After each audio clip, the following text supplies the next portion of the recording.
to their futures. Soldiers speak out. Soldiers speak out. Soldiers speak out. Soldiers speak out. Soldiers speak out. Soldiers speak out. Soldiers speak out. Soldiers speak out. Soldiers speak out. Soldiers speak out.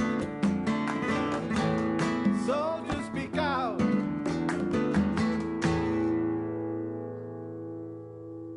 Hello, my name is Dennis Mills, and I'm with Veterans for Peace, Chapter 109, the Rachel Corrie chapter in Olympia, Washington. Each month we bring to you, during the Veterans Hour, Soldier Stories, and a new series that we've started is Soldier Stories, Paths to Healing. We found that the veteran is forever transformed by the task demanded by war. And this transformation is often destructive to the individual veteran, loved ones, and the society that ordered the veteran's sacrifice. Dr. Edward Tick is the author of War in the Soul, and he describes the combat experience as a spiritual wound that heals with difficulty. And Dr. Tick teaches that veteran's story is an important step in the healing of that wound. Veterans need to tell their stories, but we also feel, more importantly, civilians need to listen. So Soldier Stories is a series of programs produced by the Rachel Corrie chapter, and it gives veterans the opportunity, sometimes for the first time, to tell their stories, to speak about their experiences, their combat experience, and how that experience has and continues to influence their lives. Equally important, it informs our viewers what the nation asks when it sends men and women into combat. Tonight, I have the privilege of introducing a good colleague and friend, Bob, I call him, Poteat, who is a veteran from the Korean War. And a new person with us is Cheryl Dailey, who is a therapist who understands, in working with veterans, the trauma that they've gone through. And we've asked Cheryl to be with us and to also interact. The Korean War is often considered to be the forgotten war, 1950 to 1953.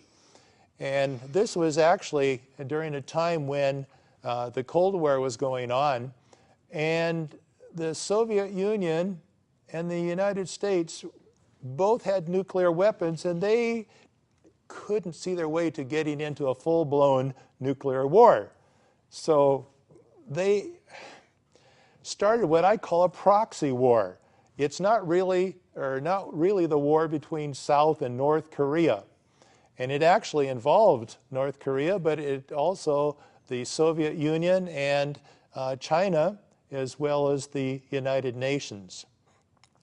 With us is a veteran of that experience, and we're going to ask him to tell his story.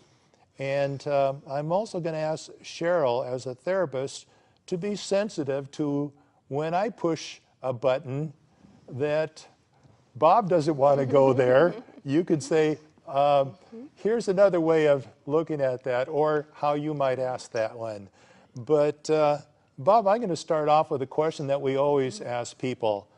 How and why did you enter the armed services? Well, Dennis, I entered the armed services for two very tightly interrelated reasons. Number one, I had no education and no prospects.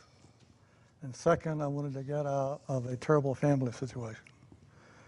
So at 17, I got my dad to sign the papers and I went in the Navy. The slogan then was, join the Navy, see the world, and learn a trade.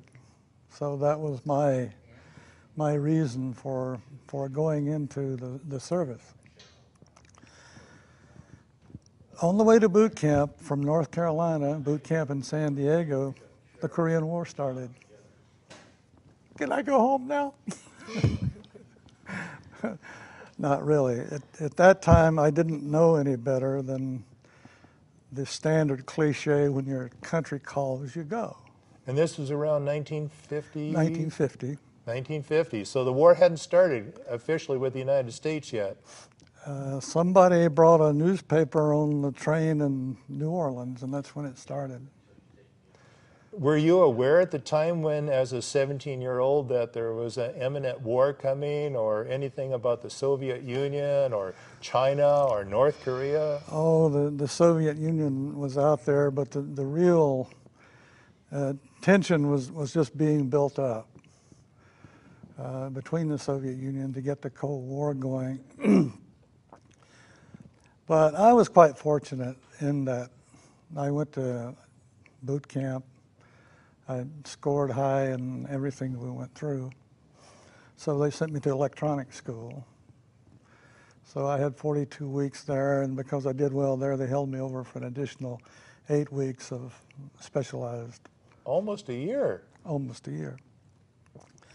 So I then went aboard an aircraft carrier. And aboard ship, I never experienced any combat at all. I fired weapons in boot camp, but I didn't ever fire a weapon at anybody or get shot at. Where was this carrier? Well, we did 2 tours in Korea. We were an active war machine. Daily air operations, bombing and strafing in Korea. Pilots didn't come back. Planes came back shot up. There were accidents. People died. But as an electronics technician, I was removed from all that, so I didn't get into any real traumatic situations in the Navy. And I had gone in at 17. At that time, they had what was called a minority enlistment. That means that I was entitled to get out when I was 21, or I'd have to sign back in under my own authority because I was considered. Because you had your father sign you to Yeah. get in. Okay. So the fighting stopped in Korea, and they were demobilized. In 53. In 53. When the armistice. Well, they didn't sign the armistice for a while, but the fighting had stopped. Actual fighting had stopped. So they started demobilizing, and what they had done originally is they called up reserves for the first tour that ship went over. So I caught the ship after it had been over once and came back. But the experience aboard ship for me didn't really involve any kind of trauma. I didn't really get into the peace aspects or become a peacenik or associated with a peace group like Veterans for Peace until much, much later. After I got out, I was busy pursuing my own agenda. I had some GI bills so I could go to school. And for the first part of the Vietnam War, I more or less stood aside and didn't pay it any attention. But then I began to work for a corporation, and I began to have hits against my ideological constructs. And finally, Richard Nixon declared a wage and price control in 1971. When he did that, it caught me in a rather awkward position professionally. But I wondered how he got the authority as a president to unilaterally make a dictate like that. Didn't seem constitutional to me. Congress is supposed to make the laws. The president is supposed to execute them. And that's when I learned the fascistic relationship between corporations and government. That was my first two before between the eyes that things were not what I'd been led to think they were. So after that, it's like a crack in a dam. It starts building and building and building and building and building, and pretty soon I decided there's something wrong and I have to find out what it is. working for a corporation, the ethic isn't the quarterly bottom line is everything, it's the only thing. It's completely antisocial despite all the BS that companies put out. And if you just observe what's going on in the Gulf right now, it's classic. Lie, deny, cover up. Completely irresponsible. So I began to study and thinking, well, this has got something to do with money. I know it's got something to do with money. It must have, because that's what all of this corporate stuff is about. And then I began to read and do my own researching and go back in history and find out just how bad it really was. So even in Grant's memoirs, he admitted that they were sent down to Mexico to start the Mexican War. Mm-hmm. The Lusitania was carrying, we know now because divers have been down, carrying contraband. The Maine was blown up from the inside. Again, divers have shown that. There's no doubt anymore that Pearl Harbor was not a surprise. Franklin Roosevelt did everything he could to provoke the Japanese, knowing their history of sneak attacks. So I went through a real metamorphosis. I mean, it's like a whole change in outlook. So while I'm pursuing this, I met a woman who was a peace activist, had been a peace activist all her life, but she also understood the economic situation. She had a degree in international business, economics, and finance. So we formed a partnership. And after that, she eventually passed away, and that's when I joined Veterans for Peace. I joined Veterans for Peace in Seattle a little bit before, but it was so far away I couldn't participate. By the time she passed on, then this Olympia chapter had started, so I came here. So that's basically the history for me. I don't have what I would consider a war trauma as such, but you might say it was some shock in making such a radical readjustment from where I'd been before. And you did share a little bit about what you're doing now, basically as a result of your service experience, as well as your enlightenment that you've changed as Veterans for Peace. You're also doing some monetary studies as well. Well, yeah, that's been the thrust of my activities for 29 years now. One of the things that I find missing in Veterans for Peace and all peace organizations that I know anything about, that I've had anything to do with, is an absence of consciousness of war or military as a political economy. And the role war plays in keeping this whole capitalistic debt money empire scheme going. Our economy is shot, so let's start a war. That's what it takes. Because in 1933, or in the 30s, when the so-called Great Depression was happening, John Maynard Keynes came along and he suggested a way out of the Depression was deficit spending for the government. They began a program of some deficit spending which improved things, but then the deficit hawks got in control and they shut it down, so the economy dived again in 37, 38. Of course, I was a kid during all this time. We were dirt poor, we didn't have anything. But World War II started up, and all of a sudden, everybody that wants a job has got a job. My brother was working double shifts, 7 days a week in a railroad yard. He was 4F and could be drafted. I had two brothers that went into service. And Rosa the Riveter was an icon of the war propaganda. I mean, you know, the economy was just boiling. But if you look at the growth of the national debt from 1939 to 1945, it's sextupled. Well, this proved the Keynesian theory of deficit spending.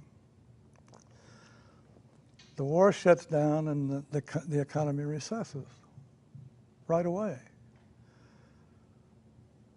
So that was one of the reasons that I ended up in the Navy, because of the recession in 1950. I couldn't find a job anywhere, anything. The major industry where I lived in North Carolina was a cotton mill, and it had shut down to 3 days a week, 2 shifts, where normally it was 3 shifts, 7 days a week. Do you see some parallels, Bob, today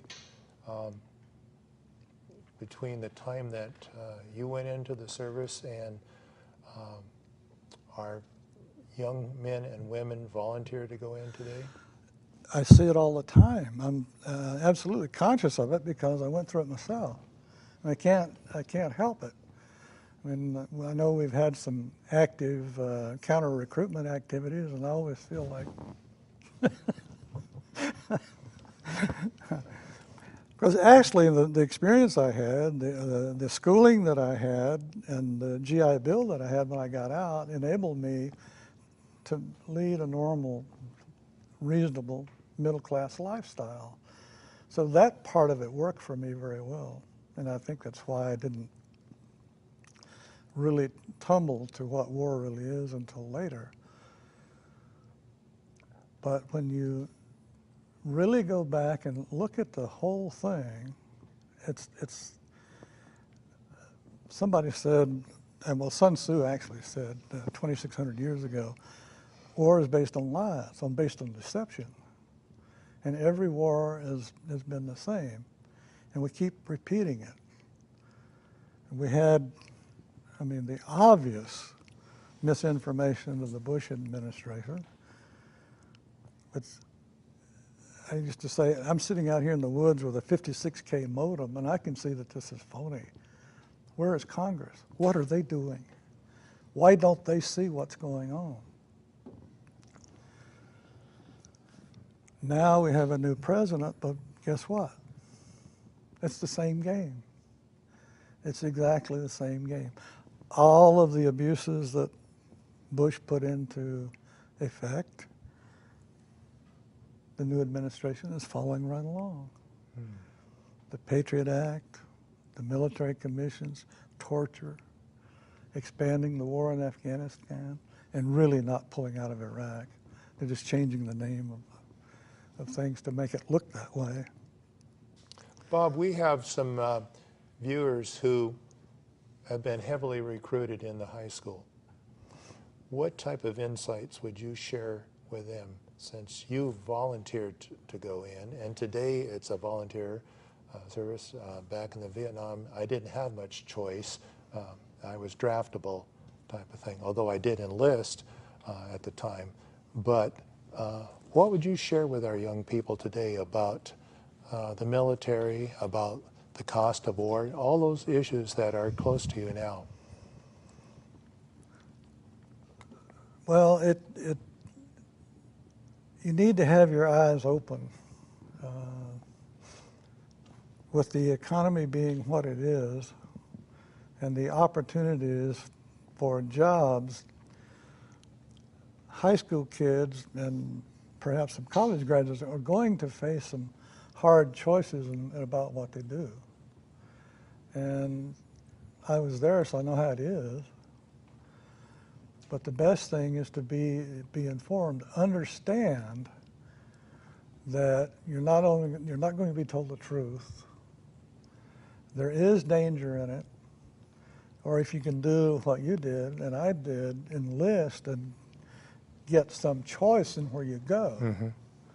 Because I went in the Navy because I thought that was the best opportunity to get a technical education. Well, it worked for me. But we know from what we hear from people that are being taken in now, they've made a lot of promises. They're not kept. They don't get the education and the things they're being promised. So they need to be informed about what's going to happen to them, what the dangers are. Some of the stories that we're hearing from over there, from people from Iraq, from the horror of the weapons they're using, the depleted uranium, the white phosphorus, and the vaccinations that the people are getting. So many of these people are coming back. If they don't have war trauma, they will have health problems for the rest of their life from what they're exposed to. So be informed. Okay. Make sure you understand where you're going. Bob, one of the benefits we have on this particular program is we also have a therapist with us. And you're not the basket case that some people can be as a result of the war trauma. Not from war. Not from war, okay. From peace trauma, I don't know, we wouldn't call it that. But Cheryl Dailey is a therapist, and I want to bring her into the conversation of what type of individuals do you meet? I don't know if you've met other Korean vets. There are Vietnam vets, Korean vets around, but then there are other people. What type of things have you observed, and how do you interact with them, Cheryl? Well, you know, first of all, I'd like to say that one thing, what you've talked about here and talking about your metamorphosis, I think that's something that we see as part of the process of healing from trauma. So even though you don't feel that you were really traumatized, you did have to go through this process of making sense of all of this. Because when you went into it, you had a certain belief system, certain principles that you lived your life by. And then when you started inquiring into what was really going on, I think part of what drove you toward that is very similar to what oftentimes trauma drives people toward. Because the healing from it is being able to make sense of something that doesn't really make sense sometimes in combat. And even just being there and observing battered airplanes coming back or pilots failing to return has an impact on you. Did you notice that impact as a young sailor?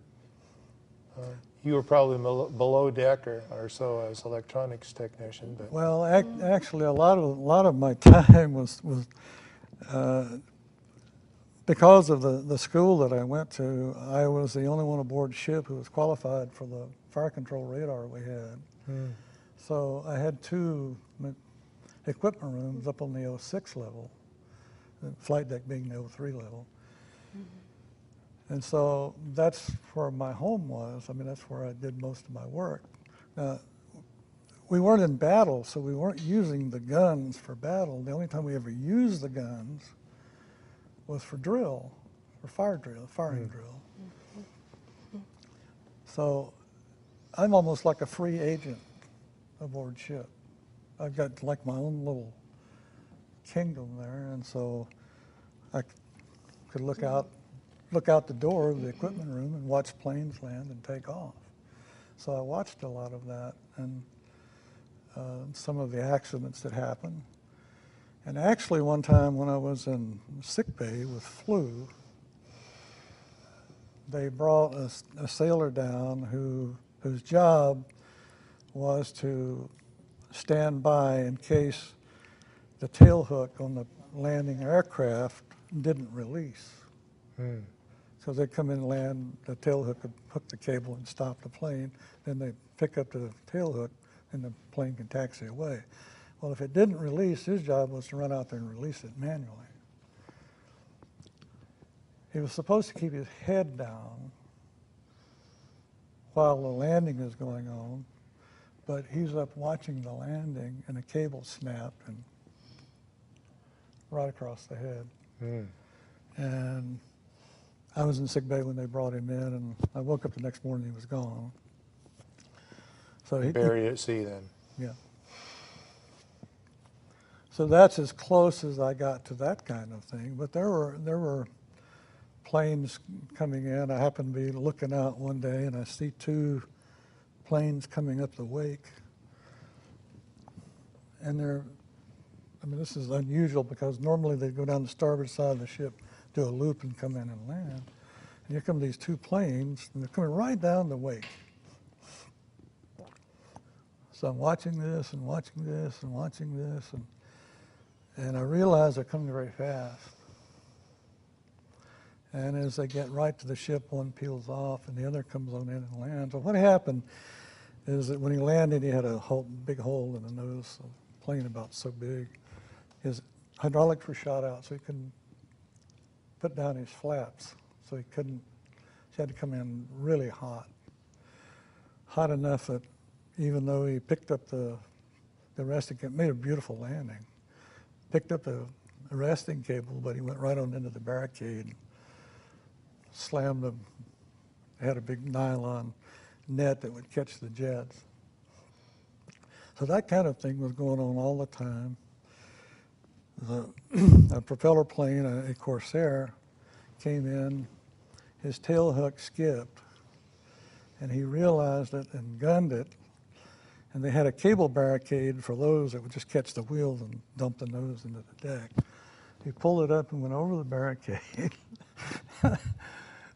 Got enough airspeed to get off the deck, but he clipped the tail of the guy that landed in front of him. So he went off the side, came around and made a good landing. Another time, the jet flamed out on takeoff and right into the drink. Not recovered. Pilot or plane, of course. Did you ever have any issues of Soviet MiG fighters coming close to your ship? No. We went to general quarters one time, and the word I got is that the radar men were picking up a bogey that were tracking at 3,600 miles an hour, which there were no airplanes that flew that fast then. I think it was dismissed as a radar anomaly because nothing happened.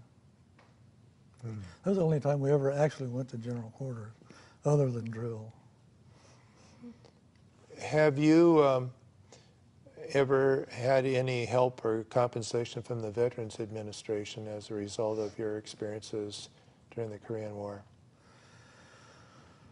Well, yes, I used GI Bill when I got out, and I use VA for my primary medical care right now. And because I was associated with guns, they provided me hearing aids. And that's one of the hardest things, by the way, when working with veterans advocacy groups is hearing. But they do provide the hearing aids, and that's a... They even buy me the batteries. There you go. Oh, that's good. So I've been treated well by Veterans Administration. Of course, when I got out of the service, the one thing that I realized that I was not cut out to be career military, so I just forgot all about it. Just went on with my life. You served for 3 years? 3.5. 3.5 years. Okay.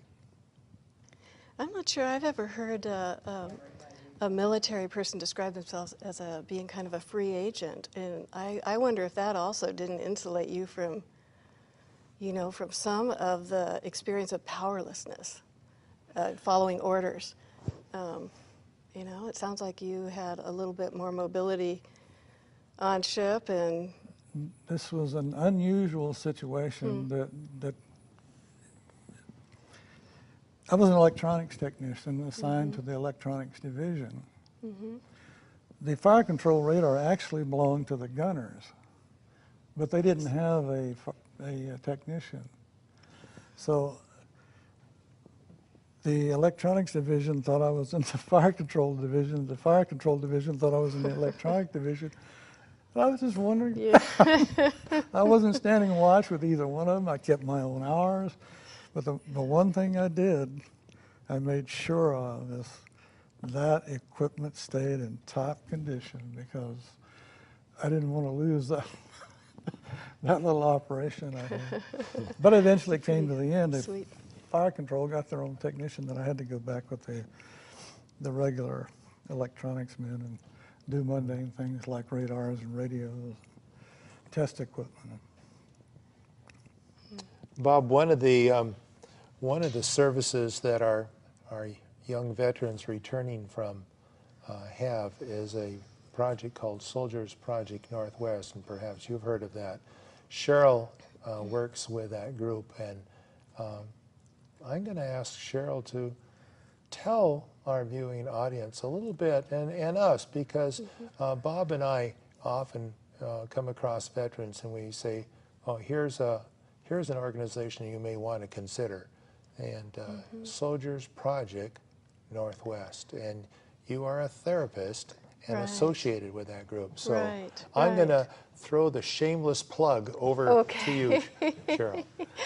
Okay, well, I'll do my best then to fill that. The Soldiers Project was conceived by a woman in California, a psychiatrist who was getting ready to retire. And she had the opportunity to think, I think in theater form, to hear the stories of some soldiers returning, very similar to what you're doing here today.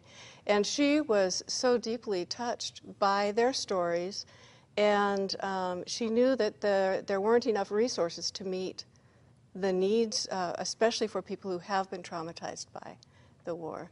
And in Iraq and Afghanistan, especially IEDs, and it's close combat. And so many of our young men are coming back with not only post-traumatic stress, but also traumatic brain injuries.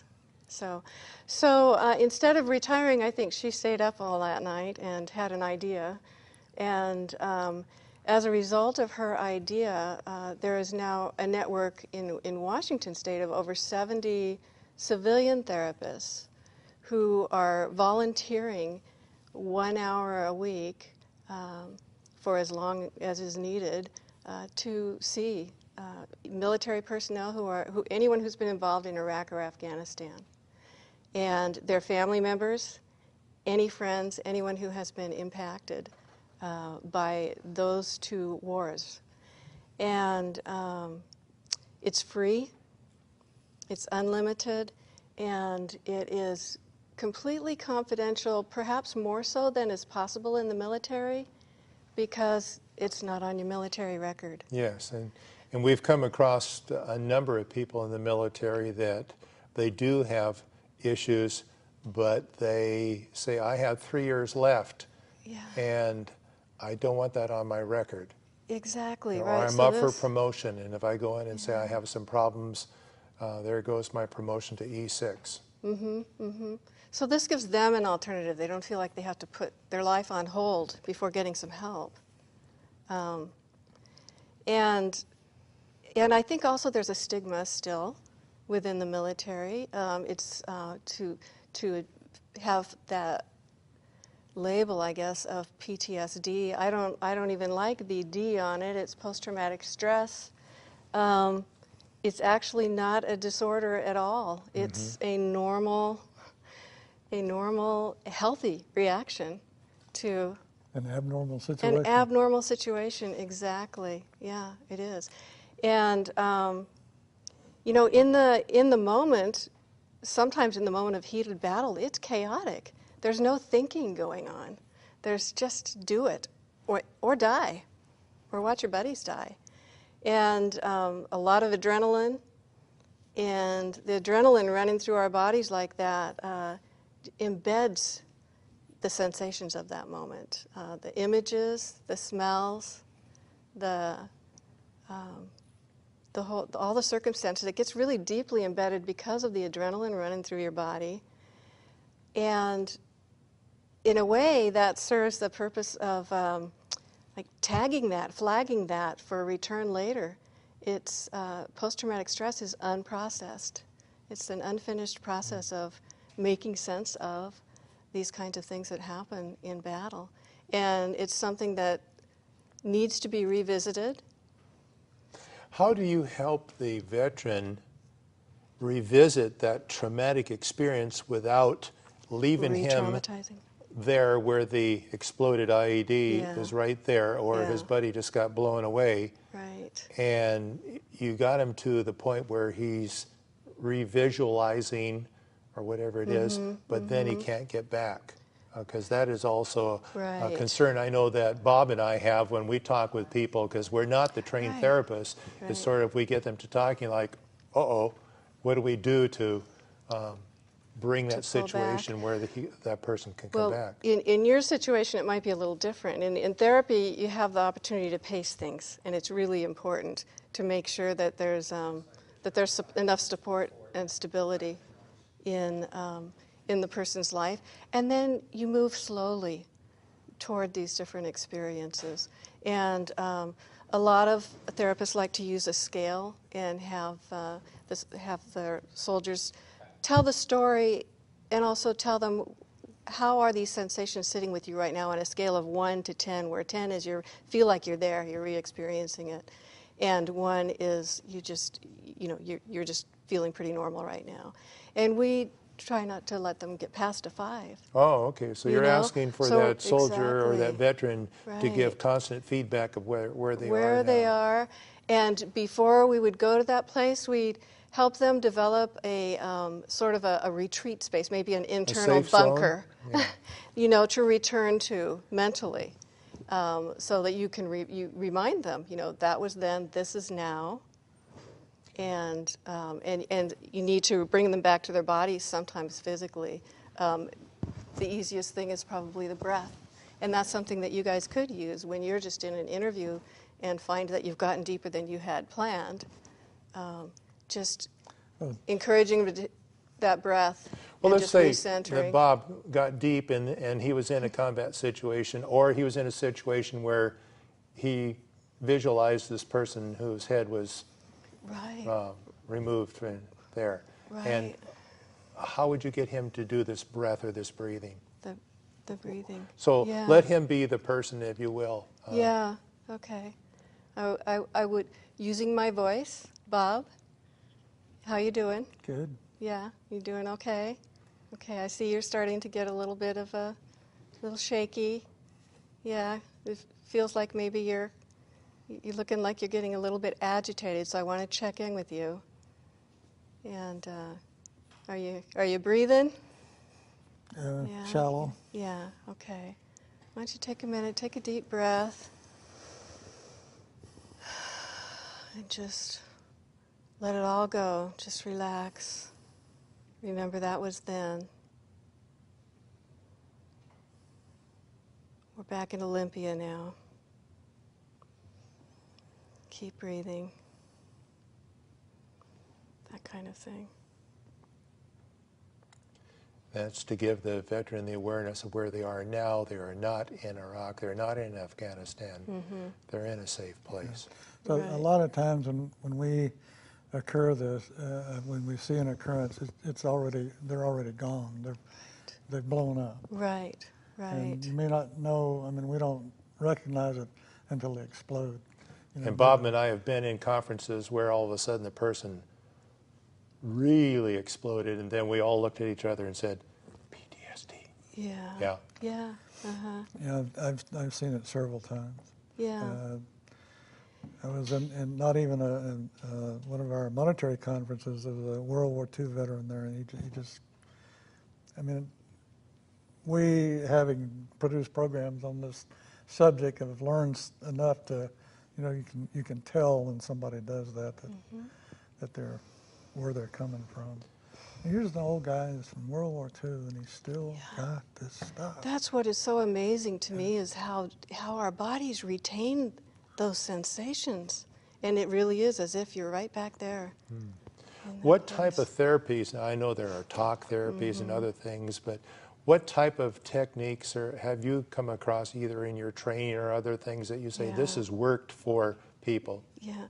Well, I'm hearing, and it makes sense to me, that expressive therapies, art, movement, body work are really effective, because sometimes it's hard to talk about these kinds of things.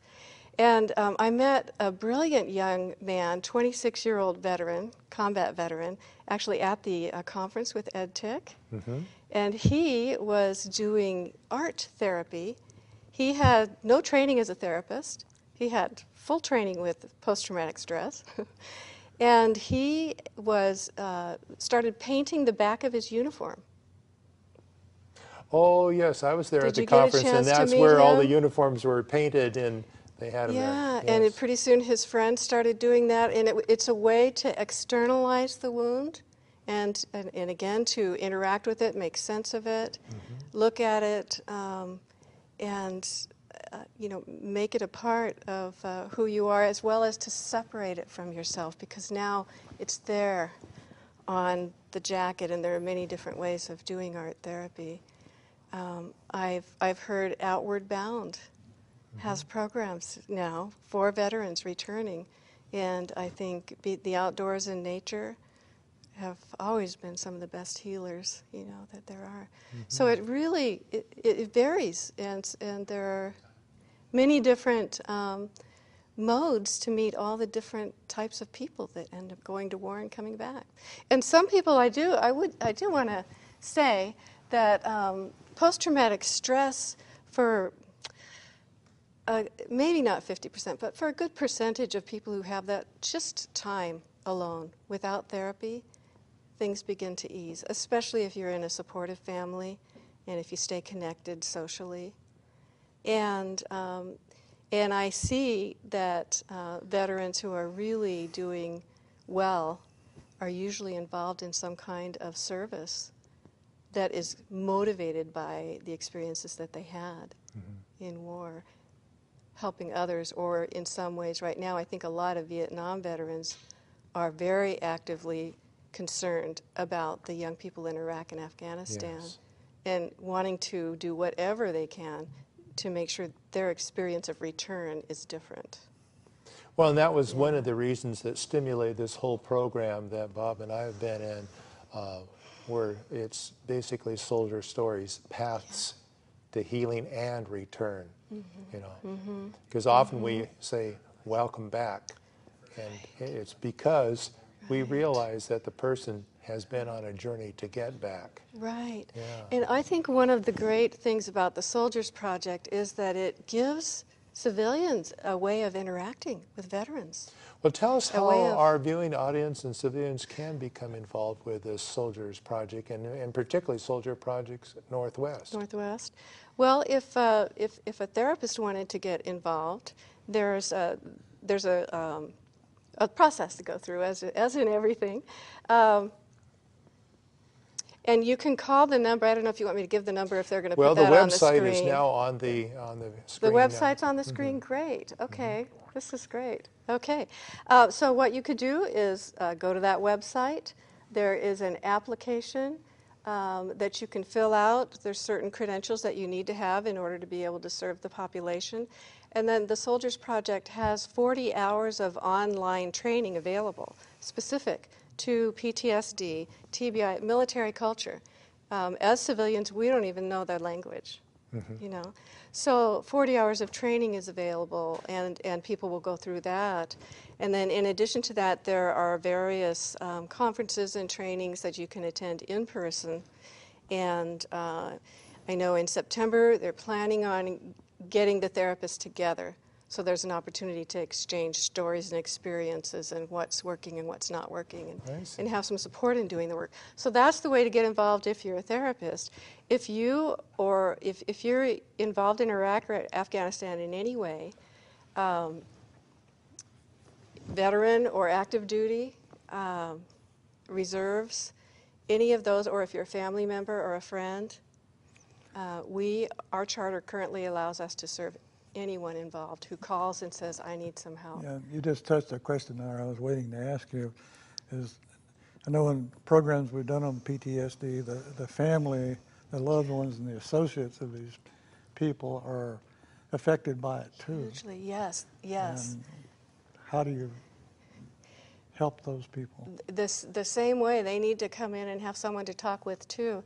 I think a lot of times it's helpful for them to have groups. I really like to use groups because when you have people who have shared experiences talk together and learn that they're not alone and share coping mechanisms, it just helps make it a whole lot more bearable. It's a support system. And there's so much to be learned. There are things you can do to help your veteran return to who they were. You know, How only did you better. personally become involved with Soldiers Project? That's a question I still ask myself. I have always been fascinated by trauma because of the way our bodies retain things, and then the way we process them. And that's why I think physical therapy can be really helpful as well. I have never been in battle or war, but you know, many of us find ways to be traumatized without having to experience that, and I think maybe that is a part of my draw to it. But I also am a mother of, my kids are all in their 20s, and so I know exactly what it looks like to be 18, 19, 20, and really still a child in so many ways, and to be thrown into these kinds of situations. And I know that, you know, post-traumatic stress, it's a process that can be healed from. It's something that we have to face, but we don't have to do it alone. No, you and I both had the privilege of going to a conference with Dr. Ed Tick, who wrote War and the Soul. Tell our viewing audience a little bit about Dr. Tick and his approach, and particularly this book, and perhaps we can have the camera zero in a little bit on the book itself, so our viewing audience can see that and be able to purchase that. But Dr. Tick has a unique... Dr. Tick was an amazing, amazing man. Apparently he's been working with veterans for 30 years. He was trained traditionally as a psychotherapist, and spending, you know, after spending a decade working with veterans, he didn't feel that he was satisfied with what he was able to provide. So he did some deep study looking at the return of the warrior from a mythic point of view, the hero's return, and started looking at it as soul trauma, which is what it really is. And I think the book is called, War and the Soul. And he did traveling all around the world and studying, and actually, I believe he became a shaman. In addition to an interfaith pastor as part of his background. So he educated himself about a lot of the ways in which various spiritual traditions and various indigenous peoples welcomed their warriors home and brought them back in. How they reintegrated them into a civilian society. And it was the whole community that brought them in, you know, and I think that that's one of the big, one of the real challenges that our veterans face today is that there's such a gap between civilians and veterans. And so being able to bring the whole community to be involved, to educate ourselves in how to interact with Well, the just veterans. recently, Cheryl, we learned that the Evergreen State College is expecting some 200 veterans enrolling this fall. Yeah. And both a number of friends that I have who are veterans but have also gone through college realize that these 200 people who have experienced their combat experiences, it's one thing to switch from the combat field one day and to be the scholar the next.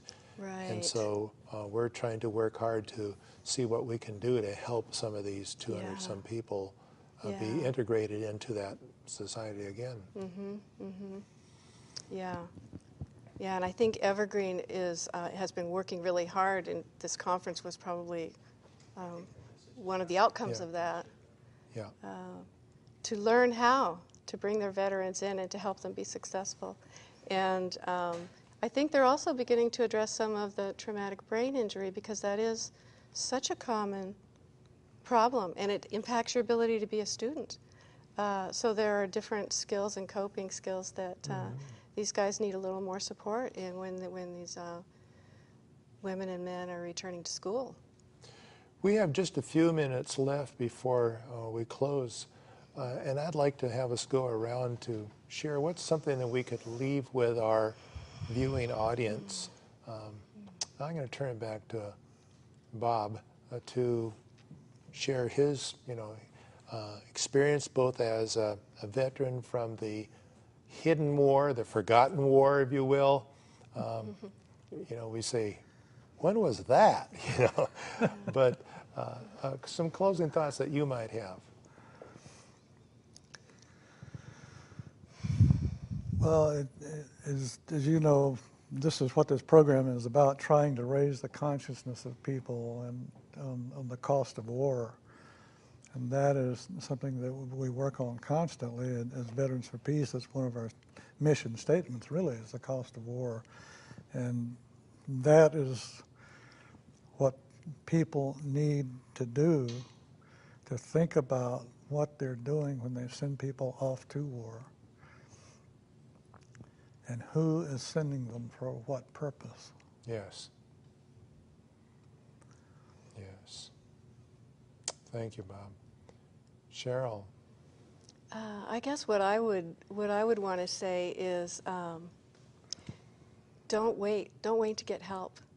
There's help, and you don't have to go through this alone. And for families, friends, and returning military personnel, I know they're not all soldiers. I'm still learning the lingo. And I guess I would also say we want to be helpful, and we might need you to educate us a bit in how to do that. But we want you back fully and able to live your lives Yes. to the highest potential. Yes. Thank you for sharing that. And I want to thank our viewing audience for being with us for another session of Soldier Stories, Past to Healing and Return. Tonight we heard from Robert Poteat, a veteran from the Korean War. We'll hear from others, unfortunately, from all the wars that involve our young men and women. We also want to thank the people at TCTV who provide us the studio space to watch or to view and record our programs. We're on Wednesdays at 5 p.m. right after Amy Goodman, and also on Friday at 9 p.m. and then also on Blip TV. So we have a larger viewing audience. Veterans for Peace meets the third Sunday at Traditions Cafe in Olympia, Washington, and we welcome all people. You don't have to be a veteran to belong. And we want to thank also our crew that participated in the taping for tonight's program. Thank you, and we will look forward to being here next week or next month.